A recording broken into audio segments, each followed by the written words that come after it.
क्या भाई कंपनी का मतलब ही इंडिया है क्या? कुछ दिन पहले ऊपर घाट में हाथी आया था, कई गो पुलिस गया था बताइए?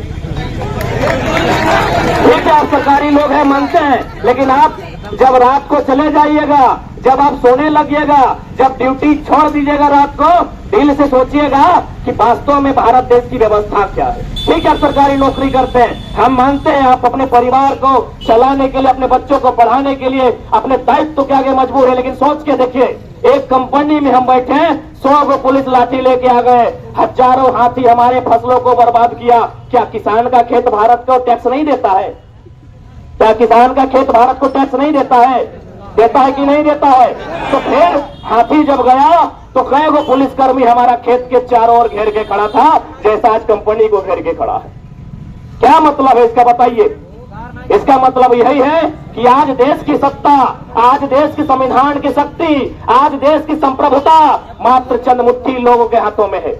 आज वही भगत सिंह कहते थे कि आजादी हम अंग्रेजों से छीन लेंगे, उठा के पटक के छीन लेंगे, लेकिन क्या यह आजादी गांव तक जाएगी? आप देखिए, आज भी आजादी गांव तक नहीं गई है। उन्होंने कहा था कि आजादी मुट्ठी भर अमीरों के पास होगी। देखिए, मुट्ठी भर अमीर जीएम को घेर के आप बचाने आ गए हैं। कहे भाई मेरा खेत बचाने काहे नहीं गए? क्या मेरा खेत भी टैक्स देता है? हम रसीद कटाते हैं सीओ ऑफिस में, कटाता है कि नहीं?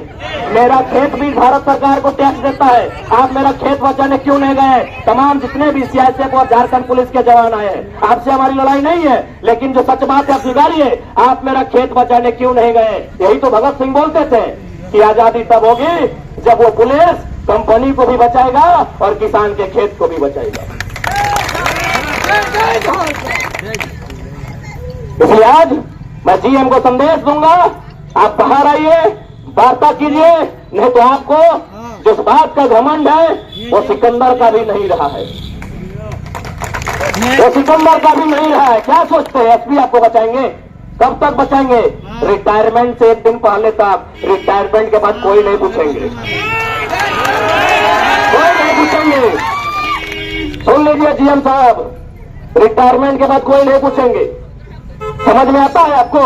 तो गांव मेरा गया, जमीन मेरा गया। आज हर गांव में दामा खांसी का बीमारी लेके आदमी 55 साल में मर रहा है। क्या मांगा इन लोग बताओ तो? क्या मांगा है इन लोग? जीएम बोलते हो, क्या मांगा है इन लोग बताओ?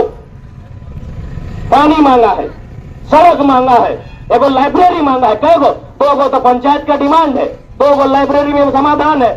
कितना दाम होगा 2 गो लाइब्रेरी स्थापित करने में? 2.5 लाख करके 5 लाख। यहाँ रोज यहाँ करोड़ों रुपया तुम्हारा राजा साहब का साड़ू कमा रहा है, नहीं दिखाई दे रहा है? क्या मांग रहा है बताओ ना इन लोग? आज हम बोल तो रहे हैं कि हमको ताज्जुब होता है कि झारखंड के लोग भीख मांगते हैं, मामूली सा नौकरी मांगते हैं, मामूली सा मुआवजा मांगते हैं। इनको कोयला के खदानों में कब्जा करना चाहिए था। हमको ताज्जुब होता है, इनको डर लगता है कहीं मर ना जाए, इनको डर लगता है कहीं केस ना हो जाए, इनको डर लगता है कि कहीं पुलिस से भिड़ंत ना हो जाए। अरे डर डर के तो हम लोग पूरा पैरमो गंवा दिए, डर डर के हम लोग आधा पैरमो गंवा दिए, गोमिया गंवा दिए।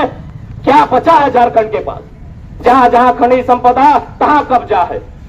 इसलिए आज मैं स्पष्ट कहूंगा कि आज जो भी मांगों को लेकर आप आए हैं, ये मामूली मांग है। अगर नहीं मानता है, बदला लेने का सोचिए, बदला लेने का सोचिए। हम तो यहां तक बोले कि आने वाला पीढ़ी, खासकर कोयला की धरती में जहां विस्थापन है, यदि कभी विवाह करती है तो हम भाई बहन दोनों को बोले हैं, बहन को भी बोले और भाई को भी बोले हैं कि हम दो हमारे दो नहीं, 2 को एक्स्ट्रा पैदा कीजिएगा, उसको कागज कलम किताब नहीं हथियार देके उसको बढ़ाइएगा।